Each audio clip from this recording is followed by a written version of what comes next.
Have you got a question for me, Mitch? Sure, I think I do. I'm going to segue into that most amazing moment on the record called Lollipop Opera.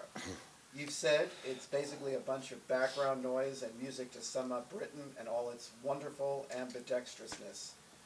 Tell us about it. Oh, there's a hell of a lot more than that in it, though. I'm intrigued. Tell us. There's also I'm trying to remember the record, but I loved going to the fairgrounds when I was really, really young. The British fairgrounds, they were nutty.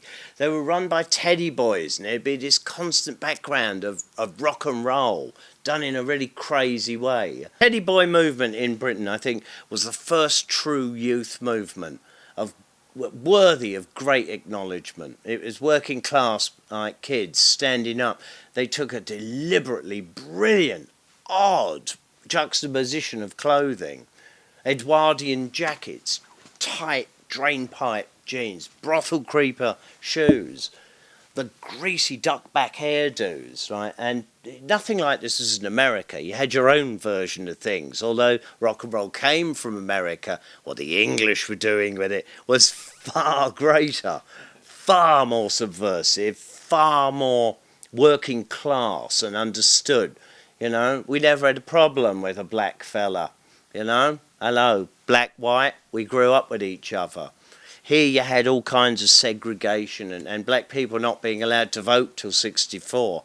What a dilemma. You know, oh, for shame go the lot of you. Oh, which, by the way, is why it's such an amazing achievement you have a black president.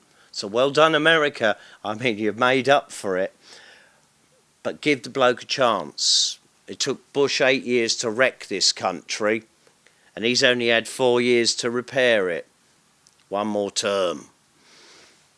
Anyway, that kind of that rock and roll thing, let's go do the pop, all of these things, like rocking and a rolling and a really want to happen at the hop, that's all in there. That's Lollipop Opera. And also the early reggae, the early ska, pre-reggae, all right, the way they toast, they were paying homage to that rock and roll vibe.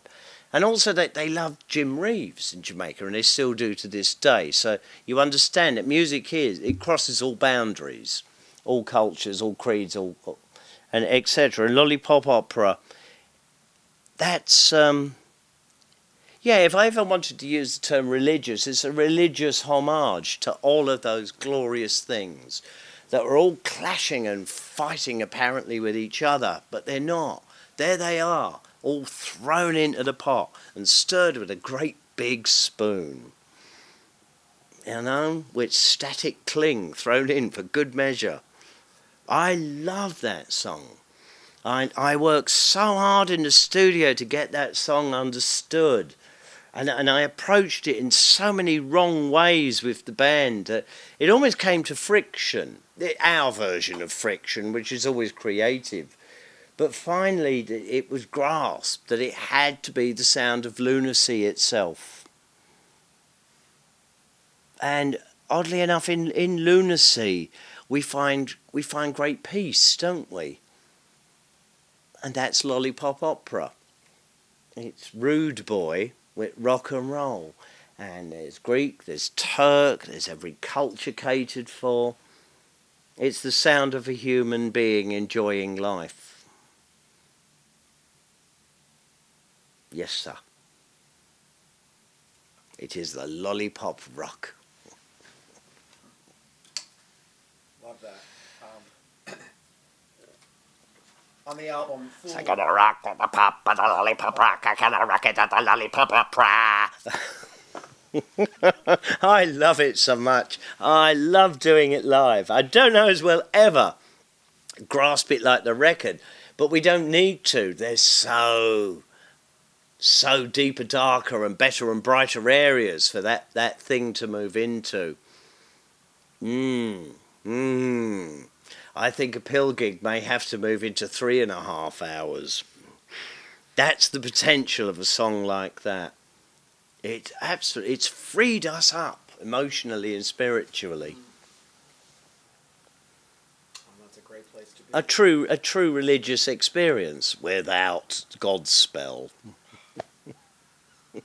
Jesus Christ, superstar.